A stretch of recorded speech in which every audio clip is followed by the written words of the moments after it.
नमस्कार, स्वागत है आपका। मैं हूं आपके साथ रवि मिश्रा और आप देख रहे हैं एजेंडा फुल एंड फाइनल। इस बुलेटिन में मेरे साथ है मेरी सहयोगी अंजलि, चलेंगे उनके पास भी। बुलेटिन में सबसे पहले बात करते हैं मौसम की। जी हां, दिल्ली एनसीआर में फिर घना कोहरा और कई इलाकों में विजिबिलिटी काफी कम हो गई है। घने कोहरे से सड़क और रेल यातायात पर बुरा असर पड़ा है।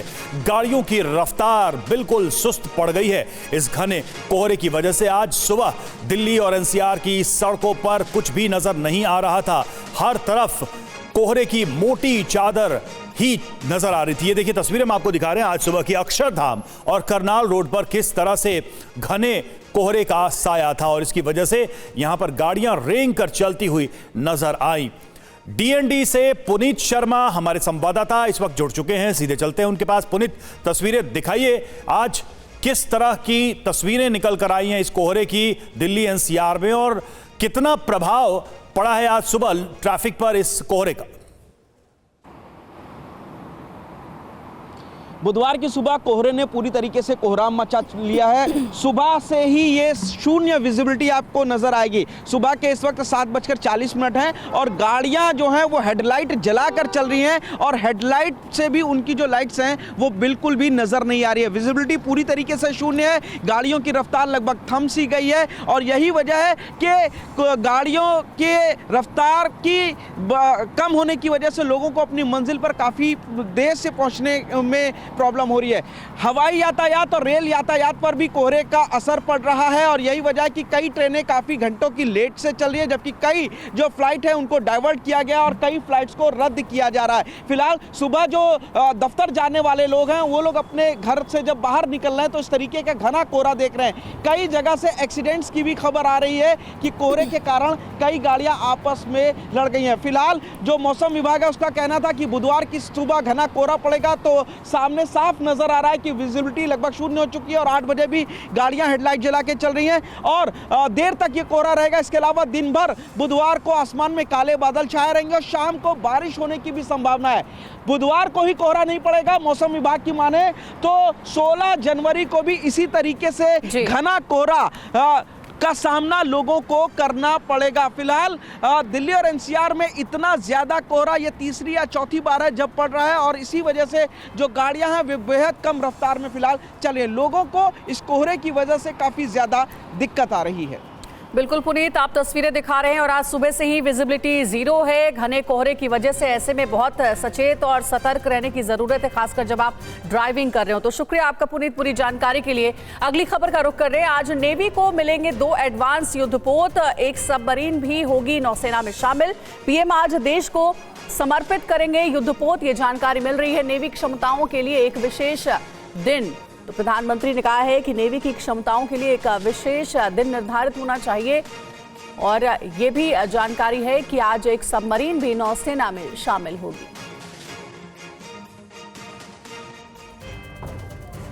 और भारत के इतिहास में आज का दिन ऐतिहासिक बनने जा रहा है। जी हां, मुंबई के नौसेना डॉकयार्ड में 3 अग्रणी नौसैनिक जहाज आईएनएस सूरत, आईएनएस नीलगिरी और आईएनएस वागशीर शामिल हो जाएंगे। भारत की रक्षा निर्माण क्षमताओं को मजबूत करने की दिशा में एक ऐतिहासिक कदम होगा ये। तो सबसे पहले बात करते हैं आईएनएस नीलगिरी की। आईएनएस नीलगिरी की खासियत क्या है, इस रिपोर्ट के जरिए समझिए।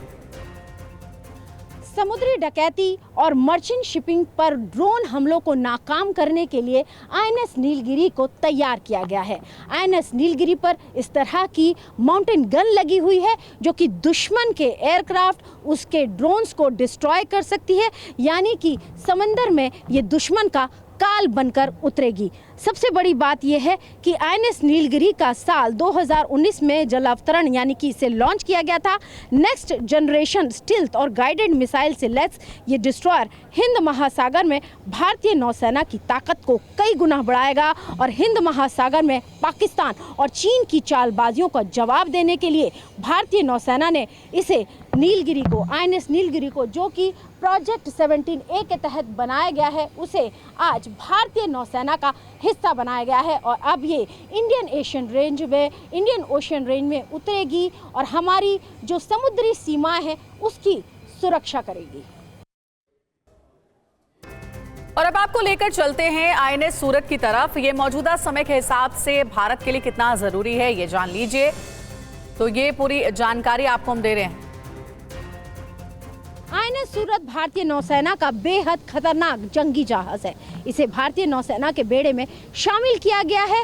इस जंगी जहाज को 15B यानी कि 15 ब्रावो क्लास के तहत बनाया गया है। ये विशाखापट्टनम क्लास का चौथा और आखिरी जंगी जहाज है। इसमें करीब 32 medium surface to air missile लगाई गई हैं और साथ ही साथ 16 ब्रह्मोस मिसाइल से भी इसे लैस किया गया है। इसमें स्पेशल नेविगेशन और रडार सिस्टम लगाया गया है, यानी कि ये दुश्मन की वॉरशिप्स को, उसकी सबमरीन को पानी के अंदर धोखा देने में आसानी से कामयाब हो सकता है। और वहीं आईएनएस वागशीर भारतीय नौसेना की अंतिम डीजल इलेक्ट्रिक सबमरीन है। इसमें क्या खास है, देखिए रिपोर्ट। आईएनएस वागशीर को टॉर्पिडो यानी कि करीब 18 टॉर्पिडो से लैस किया गया है। इसमें माइंस बिछाने की भी शक्ति है, यानी कि इसके अंदर माइंस से भी इसे लैस किया गया है। ये दुश्मन के जो जंगी जहाज होंगे उनके लिए समंदर के अंदर माइंस बिछा सकती है और साथ ही साथ टॉर्पिडो लॉन्च कर उन्हें डिस्ट्रॉय कर सकती है। यानी कि ये बेहद घातक और अटैक सबमरीन है और ये भारतीय नौसेना का हिस्सा बनी है। और इसके जो परीक्षण है काफ़ी दिनों से चल रहे थे और अपने तमाम तरह के परीक्षण में ये सफल रही है। और अगली खबर का रुख करते हैं। कांग्रेस के नए मुख्यालय का आज उद्घाटन होगा। सोनिया गांधी करेंगे नए ऑफिस का उद्घाटन। नया पता होगा इंदिरा गांधी भवन 9A कोटला रोड। कांग्रेस नेताओं की मौजूदगी में 10 बजे उद्घाटन होना है।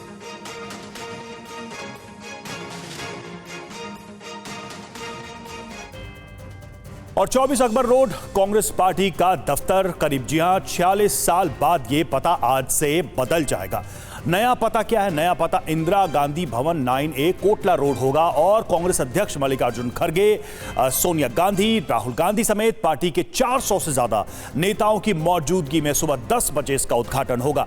इसकी आधारशिला 2009 में पूर्व प्रधानमंत्री मनमोहन सिंह और सोनिया गांधी ने रखी थी। 15 साल बाद यह बनकर तैयार हुआ है। इसे बनाने में प्रियंका गांधी ने काफी मेहनत की है। तो कांग्रेस का पता बदलने वाला है। नया मुख्यालय आज से कांग्रेस पार्टी को मिल जाएगा और टीवी 9 भारतवर्ष ने कांग्रेस के नए मुख्यालय के अंदर की तमाम एक्सक्लूसिव जानकारी जुटाई है। आइए जानते हैं कैसा है कांग्रेस का नया दफ्तर, क्या है बड़ी बातें इस नए ऑफिस से जुड़ी हुई। जी हां, तो सबसे पहले तो पता ही बदला है। इंदिरा भवन 9A कोटला मार्ग, यह नया पता है कांग्रेस के मुख्यालय का। ग्राउंड फ्लोर की बात करते हैं। हाईटेक प्रेस कॉन्फ्रेंस रूम है जहां पर पत्रकारों से सीधा संवाद होगा और मीडिया प्रभारी का दफ्तर भी ग्राउंड फ्लोर पर ही होगा कांग्रेस के नए दफ्तर में। और हाफ सी शेप में रिसेप्शन को बनाया गया है। खाने पीने के लिए यहां पर कैंटीन भी ग्राउंड फ्लोर पे ही बनाई गई है। कोई भी यहां पर जलपान कर सकता है। अब पहले माले यानी फर्स्ट फ्लोर की बात करते हैं। बड़ा हाईटेक ऑडिटोरियम फर्स्ट फ्लोर पर है। एक ऑडिटोरियम भी इस दफ्तर में अब होगा। 18 रूम्स में विभागों के अलग अलग दफ्तर होंगे। जितने भी कांग्रेस के विभाग हैं उनके दफ्तर होंगे। दूसरे फ्लोर की बात करते हैं। राष्ट्रीय सचिवों के लिए 24 कमरे यहां पर बनाए गए हैं। थर्ड फ्लोर में प्रभारियों के लिए 18 कमरे यहां पर बनाए गए हैं। जो प्रभारी होंगे अलग अलग राज्यों के, उनके लिए यहां पर कमरे होंगे। फोर्थ फ्लोर में पदाधिकारियों के लिए 12 कमरे यहां पर बनाए गए हैं। और फिफ्थ फ्लोर, 5वें फ्लोर में कांग्रेस अध्यक्ष का बड़ा सा ऑफिस होगा। यानी कि कांग्रेस अध्यक्ष जो होंगे वो इस भवन के 5वें फ्लोर पर होंगे। सोनिया गांधी, राहुल गांधी का दफ्तर यहां फिफ्थ फ्लोर पे ही होगा। और हर फ्लोर के बीच में एक लॉबी भी बनाई गई है ताकि मूवमेंट, मोबिलिटी आसानी से हो सके। तो 5 फ्लोर में पूरे कांग्रेस के दफ्तर को बांटा गया और अलग अलग फ्लोर में अलग अलग ऑफिसेज या अलग अलग चीजें मौजूद हैं। और कांग्रेस दफ्तर बाहर से कैसा दिखाई देता है, देखिए कुमार विक्रांत की एक्सक्लूसिव रिपोर्ट। कांग्रेस सूत्रों के मुताबिक कांग्रेस का नया मुख्यालय अब 24 अकबर रोड की बजाय होगा मेरे पीछे का ये 9 कोटला मार्ग। सूत्रों का कहना है कि जिन डिपार्टमेंट से उसको एनओसी मिलनी बाकी थी वो मिल चुकी है। ऐसे में अगले 1 से 1.5 महीने के भीतर कांग्रेस मुख्यालय के शिफ्टिंग का काम शुरू कर देगी। इस बिल्डिंग को अगर आप देखें, कॉरपोरेट स्टाइल में बनी हुई बिल्डिंग है। 6 मंजिला इमारत है ये। इसमें प्रेस कॉन्फ्रेंस हॉल, आधुनिक चीज़ों से लैस हैं। वाईफाई से लेकर तमाम सिस्टम अंदर मौजूद है। साथ ही साथ अध्यक्ष से लेकर महासचिवों से लेकर सबके कमरे इसमें बने हुए हैं। और कांग्रेस के जो वरिष्ठ नेता थे अहमद पटेल और मोतीलाल वोरा कहा जाता है, उन्होंने आर्किटेक्ट के साथ बैठ करके इस बिल्डिंग का एक एक कोना, एक एक कमरा करीने से उस पर अंतिम मुहर लगाई थी। हालांकि अब वो दोनों नेता हमारे बीच नहीं हैं। इसके अलावा आपको याद दिलाऊं तो 1977 में इंदिरा गांधी की हार के बाद 1978 की शुरुआत में कांग्रेस ने अपना नया मुख्यालय 24 अकबर रोड में कांग्रेस के एक सांसद के यहाँ शिफ्ट किया था। तब से 46 साल बाद अब कांग्रेस के मुख्यालय का पता बदलने जा रहा है। खास बात ये भी है कि यूपीए के दोबारा सत्ता में आने के बाद 2009 में सोनिया गांधी ने इस बिल्डिंग का नाम इंदिरा भवन रखा था और इसका शिलान्यास किया था। याद करिए, सुप्रीम कोर्ट ने लुटियंस जोन से सारे जो पार्टियों के दफ्तर हैं उनको बाहर ले जाने के लिए कहा था, जिसके बाद सभी पार्टियों को अलग अलग दफ्तर बाहर अलॉट किए गए। दीनदयाल उपाध्याय मार्ग पर बीजेपी का दफ्तर है, उसी रोड पर कांग्रेस का भी दफ्तर है। लेकिन दिलचस्प बात यह है कि कांग्रेसी नहीं चाहते थे कि उनके नए मुख्यालय का पता पंडित दीनदयाल उपाध्याय मार्ग पर हो, इसलिए उन्होंने पीछे के गेट को मेन गेट बनाया, पता बदलवाया और पता रखा गया 9A कोटला मार्ग, दिल्ली। कैमरामैन संजीत के साथ कुमार विक्रांत सिंह, TV9 भारतवर्ष, नई दिल्ली। और नए दफ्तर का ताना बाना प्रियंका गांधी ने बुना है। आर्किटेक्ट के साथ मिलकर इस दफ्तर को अंतिम रूप देने में प्रियंका गांधी की बड़ी भूमिका है। नक्शे को अंतिम रूप देने से लेकर रंग रोगन, तस्वीरें, पर्दे और फर्नीचर तक प्रियंका ने खुद पसंद किए हैं। पुराने दफ्तर 24 अकबर रोड की तर्ज पर मीडिया को बिना अनुमति हर जगह जाने की इजाजत नहीं है। ग्राउंड फ्लोर से ऊपर जाने के लिए हाईटेक एक्सेस कार्ड होगा। ऐसे में पहले अपॉइंटमेंट मिलने पर ही जाने की अनुमति होगी। इमारत में तस्वीरों के जरिए कांग्रेस के इतिहास को उकेरा गया है। नरसिम्हा राव, सीताराम केसरी के चित्र दीवारों पर उकेरे गए। प्रणब मुखर्जी और गुलाम नबी आजाद की भी तस्वीर उकेरी गई है। दिल्ली की चुनावी सियासत तीन किरदारों के चारों तरफ घूम रही है। राहुल गांधी केजरीवाल के विकास मॉडल पर निशाना साध रहे हैं, कभी सीलमपुर से तो कभी रिठाला से। बीजेपी केजरीवाल को दलित विरोधी बता रही है। राहुल और बीजेपी दोनों का निशाना केजरीवाल पर है। अब केजरीवाल, अरविंद केजरीवाल और कांग्रेस और साथ ही बीजेपी को एक पाले में बता रहे हैं। तो साथ ही आज दिग्गजों के नामांकन का भी दिन है। सबसे पहले बात आज के नामांकन की कर लेते हैं। कालकाजी सीट से रमेश बिधूड़ी, नई दिल्ली सीट से परवेश वर्मा, बिजवासन सीट से कैलाश गहलोत, जंगपुरा सीट से मनीष सिसोदिया, रोहिणी सीट से विजेंद्र गुप्ता, करोल बाग सीट से दुष्यंत गौतम आज नामांकन करने वाले हैं। तो ये तो नामांकन आज के हो गए जिन बड़े चेहरों को आज नामांकन करना है। और अब बात राहुल और अरविंद केजरीवाल के बीच जारी सियासी जंग की। कल जब राहुल गांधी रिठाला में थे तो उनसे एक खुले नाले को लेकर शिकायत की गई, जिसकी वजह से लोग परेशान रहते हैं। लिहाजा राहुल गांधी खुद उस नाले को देखने पहुंचे, मुआयना किया। इससे जुड़ा वीडियो शेयर करते हुए एक बार फिर केजरीवाल के विकास मॉडल पर सवाल उठाया है। देखो दिल्ली, देखो चमकती हुई दिल्ली है। राहुल जी, क्या पेरिस जैसी दिल्ली है। सब जगह यही हाल है। इतना टाइम खरीदी और इसके लिए मैंने भी एलजी से टाइम मांगा है इनकी कंप्लेंट करने के लिए कि जो ये करप्शन हुई है इसके अंदर कि 6 महीने के अंदर ही कैसे रहेगी। राहुल का वीडियो सामने आया तो जवाब केजरीवाल ने दिया। क्या कहा, आइए सुनते हैं। राहुल जी के बयान के ऊपर मैंने यही कहा कि मैं इस पे टिप्पणी नहीं करूंगा। उसका जवाब कांग्रेस ने नहीं दिया, उसका जवाब बीजेपी के एक बड़े नेता ने दिया। तो ये सारे बीजेपी और कांग्रेस मिलके दिल्ली की जनता के खिलाफ और दिल्ली के लोगों के खिलाफ और आम आदमी पार्टी के खिलाफ चुनाव लड़ रहे हैं।